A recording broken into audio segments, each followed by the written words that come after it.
Hi everyone, welcome back to my channel mamma's world. তোমরা সবাই কেমন আছো? আশা করবো তোমরা সকলেই ভালো আছো, সুস্থ আছো, আর আমরাও খুব ভালো আছি। তো আজকে কোনো ডেইলি ব্লগ নিয়ে আসিনি, আজকে একটা ভীষণ ইউজফুল ভিডিও নিয়ে এসেছি। তো আজকে তোমাদের চলো একটা হেয়ার প্যাক শেয়ার করি তোমাদের সাথে। আমি যেটা ইউজ করি সেটাই তোমাদের সাথে শেয়ার করছি, আর এটার থেকে কিন্তু আমি ভীষণ উপকার পেয়েছি। মানে কি বলবো, আমার এত পরিমাণে চুল উঠতো, সেটা চুল ওঠা অনেক কমে গেছে এটা লাগানোর পরেই। তো চলো, এখানে প্রথমে নিয়েছি আমার বাড়িতে যে অ্যালোভেরা গাছ আছে সেখান থেকে একটা ডাল কেটে নিয়েছি, নিয়ে এখানে হচ্ছে দুটো ডাল কেটেছিলাম, দুটো ডাল কেটে নিয়ে এখানে পিউরিটা বের করে নিয়েছি, আর অল্প একটু বেঁচে গেছে, এটা রেখে দিয়েছি, অন্য একদিন লাগিয়ে দেবো। তো ফ্রিজে রেখে দিলে কিচ্ছু হবে না, একদম ভালো থাকে। তো প্রথমে আমি অ্যালোভেরার কাঁটাগুলো ছাড়িয়ে এখানে পিউরিটা বের করে নিয়েছি, তার সাথে আমি একটু পেঁয়াজের রস অ্যাড করে নিলাম।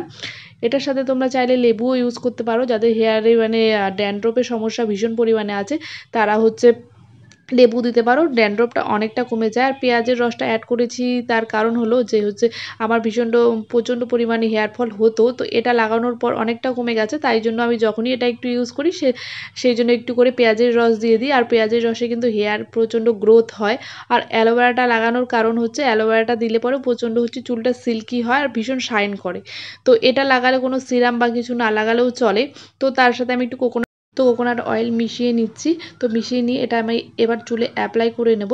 তো এটা লাগিয়ে প্রায় আধ ঘন্টা বা 1 ঘন্টার মতো রাখলে তারপরেই হচ্ছে তুমি ধুয়ে নিতে পারবে। তো এটা হচ্ছে ঠান্ডা জলেই একদম শ্যাম্পু করে ধুয়ে নিতে হবে, যেহেতু কিন্তু পেঁয়াজের একটা যে গন্ধ আছে সেটা হচ্ছে তোমার হচ্ছে চুল দিয়ে তুমি যদি শ্যাম্পু না করো তাহলে ওই চুলের মধ্যে পেঁয়াজের ওই গন্ধটা থাকবে।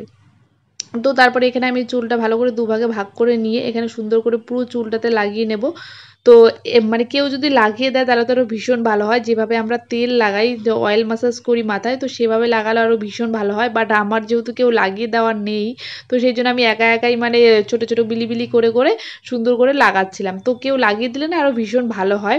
তো যত ম্যাসাজ করে লাগাবে তত তোমার হেয়ারের ভেতরে যে চুলের ভেতরে যাবে হচ্ছে স্ক্যাল্পের ওপরে জিনিসটা, তো তোমার হেয়ার গ্রোথটা আরও ভালো হবে, তোমার হচ্ছে ড্যান্ড্রফের সমস্যা কমে যাবে, চুল ওঠা কমবে।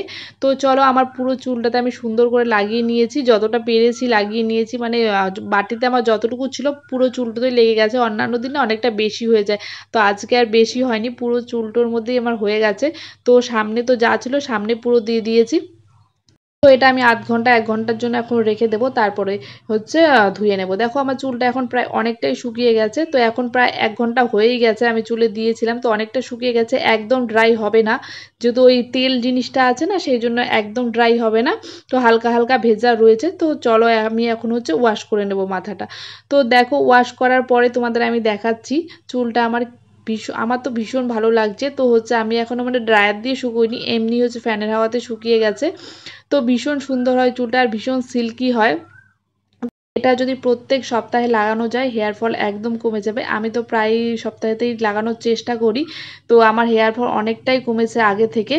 তো এটা সন্ধেবেলার ভিডিও। তো এর আগে একদিন আমাদের মোমো খেতে যাওয়ার প্ল্যান হয়েছিল, তো সেদিন যাওয়া হয়নি জন্য আজকে যাচ্ছিলাম সন্ধেবেলার দিকে একটু মোমো খেতে।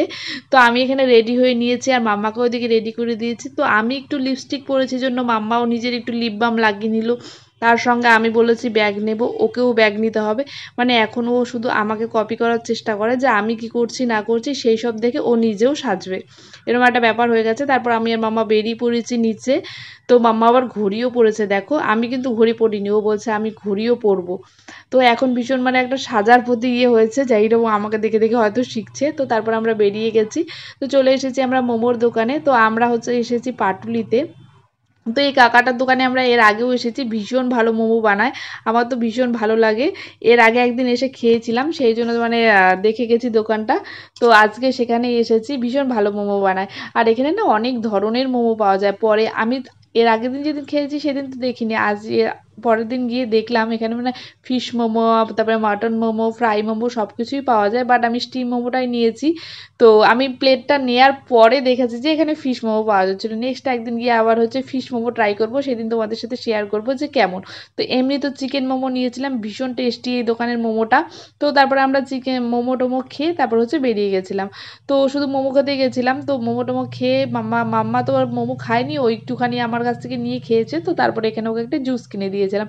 ও যেহেতু কিছু খায়নি, ভালো লাগে না যে আমরা খেলাম ও কিছু খেলো না, তো সেই জন্য ওকে একটা জুস কিনে দিয়েছিলাম। জুস নিয়ে আমরা চলে এসেছি বাড়িতে।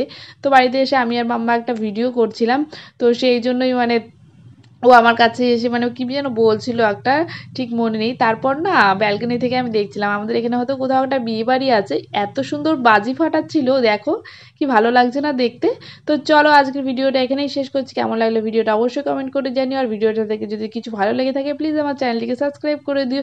চলো টাটা, সবাই ভালো থেকো, সুস্থ থেকো, আবার দেখা হবে নতুন একটি ভিডিও।